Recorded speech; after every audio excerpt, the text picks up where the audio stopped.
Preview.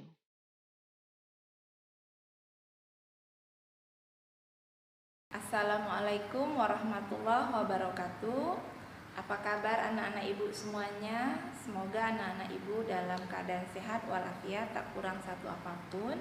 Tetap semangat walaupun ananda semuanya belajar di rumah.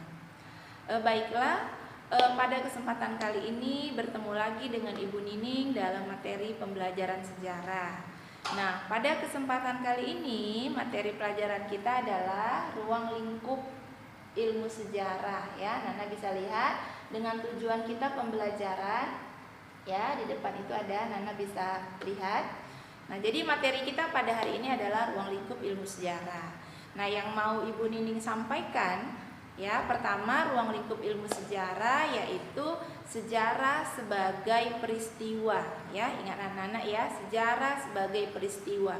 Kenapa? Nah, sejarah sebagai peristiwa adalah sejarah ditempatkan itu memang sebagai fakta kejadian yang benar-benar terjadi sehingga direkonstruksi atau ditulis sesuai dengan fakta atau kejadian ya. Jadi kejadian dan fakta itu ditulis dan menuliskan sebuah cerita sejarah yang menjadikan sejarah itu sebagai peristiwa. Nah, seperti Muhammad Ali menyatakan sejarah sebagai peristiwa itu adalah sejarah yang objektif, artinya sesuai dengan fakta, sesuai dengan kejadian. Jadi yang ditulis itu ada sesuai dengan fakta dan kejadian.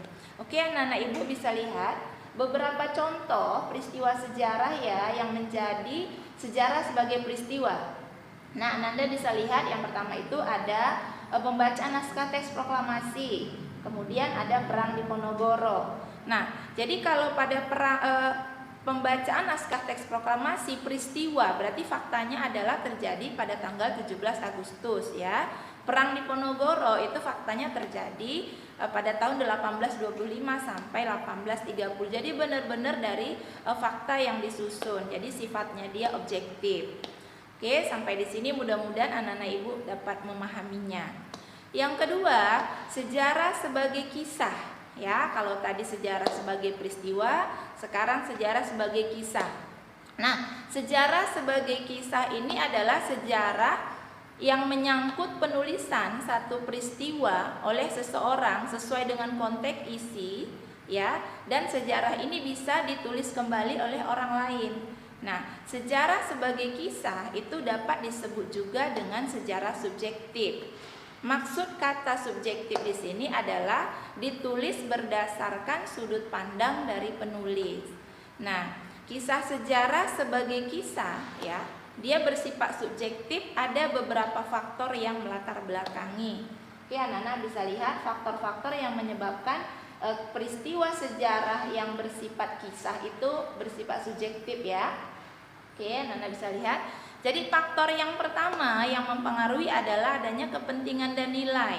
Nah, kepentingan dan nilai ini bisa dia kepentingan pribadi, bisa dia kepentingan kelompok. Jadi tergantung siapa nih yang menulis peristiwa itu. Yang kedua yang mempengaruhi menjadi sifatnya subjektif tadi adalah kelompok sosial. Jadi di kelompok mana dia bergaul ya, penulis tadi maksudnya akan menghasilkan sebuah tulisan sesuai dengan kelompok beliau, interaksi penulis sejarah terhadap hasil karya yang ditulis.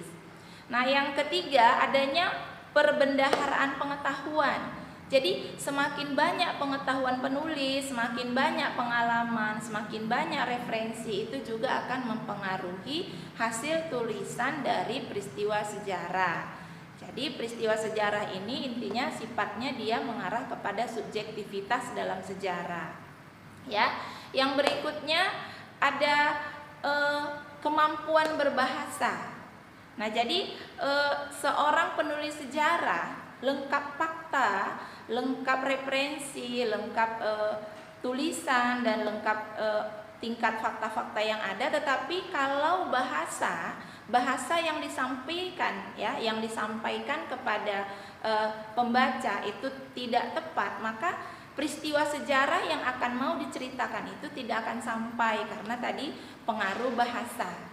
Jadi bahasa ini sangat berperan dalam penulisan peristiwa sejarah. Ya, demikianlah materi Ibu pada kesempatan kali ini. Kita akan masuk kepada materi dari ruang lingkup ilmu sejarah, tetapi kita bahas yang lain lagi. Semoga anak-anak Ibu dapat memahami dan tetap semangat belajar di rumah, tetap berjuang ya, berjuang belajar di rumah. Demikianlah materi kita pada kesempatan kali ini. Al-Ulum Religious Smart Leadership Youthfully. Jangan lupa anak-anak subscribe, like, and share. Terima kasih. Assalamualaikum warahmatullahi wabarakatuh.